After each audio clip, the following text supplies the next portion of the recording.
Hello नमस्कार दोस्तों, स्वागत है एक बार फिर से आपका अपने यूट्यूब चैनल मिशन सिलेक्शन में। दोस्तों हम लोग मध्यकालीन इतिहास के चैप्टर नंबर 3 पर पहुंच चुके हैं, जिसका नाम है भारत पर तुर्क का आक्रमण। और ये वीडियो का चैप्टर 3 यानी कि वीडियो 20 का मध्यकालीन इतिहास का तीसरा वीडियो है। तो चलिए अपने डिस्कस को आगे बढ़ाते हैं और देखते हैं आज का पहला क्वेश्चन। क्वेश्चन 1, राजपूतों का उदय मुख्यतः किस काल में हुआ? The rise of Rajput mainly took times during A 5वीं से 7वीं शताब्दी, बी 7वीं से 8वीं शताब्दी, सी 8वीं से 12वीं शताब्दी, डी 12वीं से 14वीं शताब्दी। तो इसका राइट आंसर हो जाएगा ऑप्शन सी, 8वीं से 12वीं शताब्दी के बीच राजपूतों का उदय हुआ। क्वेश्चन 2, पृथ्वीराज चौहान किस वंश से संबंधित थे? Prithviraj Chauhan belong to the which dynasty? A Pratihara, B Chauhan, C Paramara, D Solanki. तो इसका राइट आंसर हो जाएगा ऑप्शन बी, चौहान वंश के। क्वेश्चन 3, राजपूतों की शासन व्यवस्था किस पर आधारित थी? Rajput policy was mainly based on A केंद्रीय शासन, बी सामंतवादी व्यवस्था, सी जनतंत्र, डी नौकरशाही। तो इसका राइट आंसर हो जाएगा ऑप्शन बी, सामंतवादी व्यवस्था पर आधारित थी। क्वेश्चन 3, महमूद गजनबी की राजधानी कहाँ थी? Capital of Mahmud Ghazni was A Lahore, B Ghazni, C Kabul, D Delhi. तो इसका राइट आंसर हो जाएगा option B, Ghazni. Question 5, Mahmud Ghazni ने भारत पर कितनी बार आक्रमण किया? How many invasion were made by Mahmud Ghazni on India? A 12, B 15, C 16, D 17। तो इसका राइट आंसर हो जाएगा ऑप्शन डी, 17 बार। क्वेश्चन 6, सोमनाथ मंदिर पर आक्रमण किस वर्ष हुआ? Somnath temple was attacked in which year? A 1000 ईस्वी, बी 1015 ईस्वी, सी 1025 ईस्वी, डी 1030 ईस्वी। तो इसका राइट आंसर हो जाएगा ऑप्शन सी, 1025 ईस्वी। क्वेश्चन 7, महमूद गजनी के आक्रमणों का मुख्य उद्देश्य क्या था? Main objective of Mohammad Ghazni's invasion was A राज्य विस्तार, बी प्रशासन स्थापित करना, सी धन लूट, डी धन प्रचार। इसका राइट आंसर हो जाएगा ऑप्शन सी, धन लूटना। क्वेश्चन 8, मोहम्मद गौरी का उद्देश्य क्या था? What was the objective of Mohammad Ghori? A मंदिर तोड़ना, बी धन लूटना, सी अस्थायी शासन स्थापित करना, डी व्यापार नियंत्रण। तो इसका राइट आंसर हो जाएगा ऑप्शन सी, अस्थायी शासन स्थापित करना।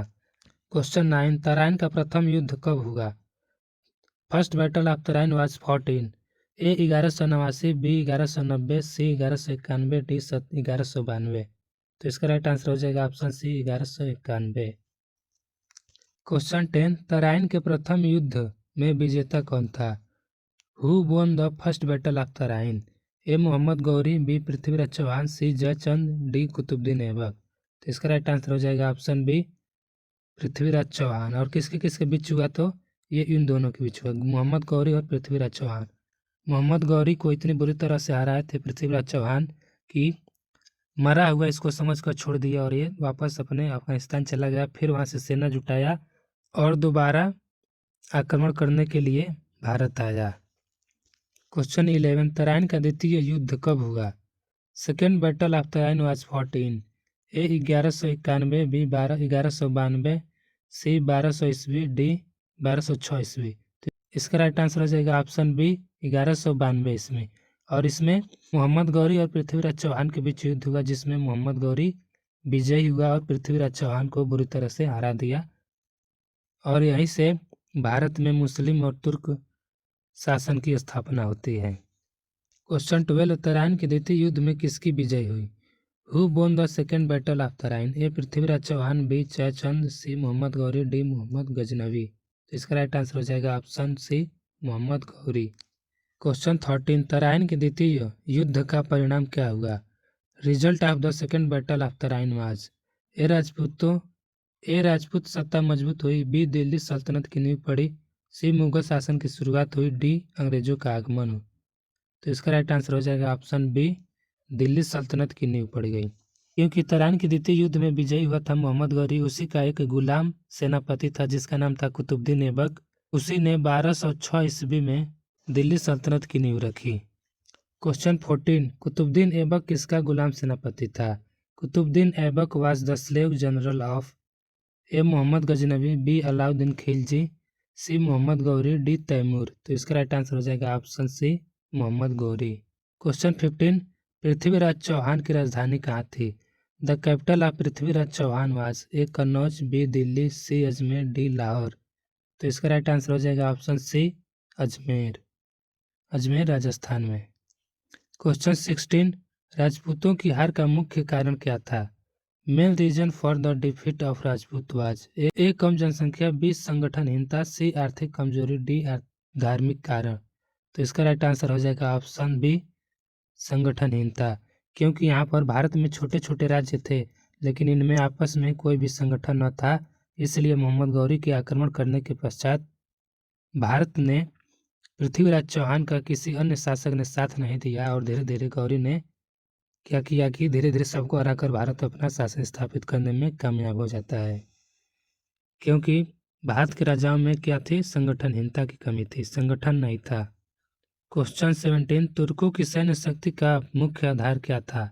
मेन स्ट्रेंथ ऑफ द तुर्क वाज पैदल सेना, हाथी सेना, घुड़सवार सेना, नौसेना। तो इसका राइट आंसर हो जाएगा ऑप्शन सी घुड़सवार सेना, क्योंकि भारत में जो राजा महाराजा थे वो युद्ध में क्या करते थे? हाथियों का यूज करते थे, और हाथियाँ बड़ी होती थी और ज़्यादा तेज नहीं चल सकती थी, और घुड़सवार क्या था? घोड़े पर बैठकर युद्ध करने में ज़्यादा शक्ति मिलती थी और घोड़े भी ज़्यादा तेज चलते थे और आक्रमण जल्दी जल्दी करते थे, आक्रमण भी तेजी से करते थे। क्वेश्चन 18, जयचंद किस वंश का शासक था? Jaichand belong to which dynasty? A Chauhan, B Pratihar, C Garhwal, D Parmar. तो इसका राइट आंसर हो जाएगा option C Garhwal. Question 19, Ghazni कहाँ स्थित था? Ghazni was located in A Bharat, B Pakistan, C Afghanistan, D Iran. तो इसका राइट आंसर हो जाएगा ऑप्शन सी अफगानिस्तान। क्वेश्चन 20, किस युद्ध को भारत में मुस्लिम शासन की नींव माना जाता है? Which battle led the foundation of Muslim rule in India? Tarain का प्रथम युद्ध, बी तराइन का द्वितीय युद्ध, सी खानवा का युद्ध, डी पानीपत का युद्ध। तो इसका राइट आंसर हो जाएगा ऑप्शन बी तराइन का द्वितीय युद्ध, जो किसके बीच हुआ था? गौरी और पृथ्वीराज चौहान के बीच लड़ा गया था ये युद्ध, जिसमें गौरी की विजय हुई और इसने मुस्लिम शासन की नींव रखी। क्वेश्चन 21, राजपूत किस युद्ध पद्धति पर निर्भर थे? Rajput mainly depended on which war tactics? A guerrilla युद्ध, बी आधुनिक रणनीति, सी पारंपरिक युद्ध, डी नौसैनिक युद्ध। तो इसका राइट आंसर हो जाएगा ऑप्शन सी पारंपरिक युद्ध। इसलिए क्वेश्चन 22, मोहम्मद गौरी की मृत्यु कब हुई थी? मोहम्मद गौरी डेड इन ए 1192, बी 1200, सी 1206, डी 1210। तो इसका राइट आंसर हो जाएगा ऑप्शन सी 1206 ईस्वी। क्वेश्चन 23, किस आक्रमणकारी ने भारत में अस्थायी शासन की नींव रखी? Who led foundation of the permanent Turkish rule in India? A Mohammad Ghaznavi, B Mohammad Ghori, C Timur, D Babur. तो इसका राइट आंसर हो जाएगा ऑप्शन बी मोहम्मद गौरी। ये गजनवी आता था, भारत को लूट कर चला गया था, भारत पर 17 बार आक्रमण किया था इसने। और बाबर कौन था? तो बाबर वही था जिसने भारत में मुगल राजवंश की स्थापना की। क्वेश्चन 24, तराइन भारत के किस राज्य में स्थित है? Tarain was located in present day A Rajasthan, B Uttar Pradesh, C Haryana, D Punjab. तो इसका राइट आंसर हो जाएगा ऑप्शन सी हरियाणा में स्थित है। क्वेश्चन 25, राजपूत काल की सबसे बड़ी कमजोरी क्या थी? Biggest weakness of the Rajput period was a विदेशी आक्रमण, बी तकनीकी पिछड़ापन, सी आर्थिक आपसी संघर्ष, डी आर्थिक संकट। इसका राइट आंसर जाएगा ऑप्शन सी आपसी संघर्ष। आई होप दोस्तों आपको वीडियो पसंद आई होगी। पसंद आए तो इस वीडियो को लाइक करें और अपने दोस्तों के साथ शेयर करें और साथ में इस चैनल को सब्सक्राइब करके नोटिफिकेशन ऑन कर दें, ताकि वीडियो अपलोड करने के साथ ही आप तक मैसेज पहुंच सके। तो आज की वीडियो में बस इतना ही, फिर मिलेंगे नेक्स्ट वीडियो में। जय हिंद, वंदे मातरम।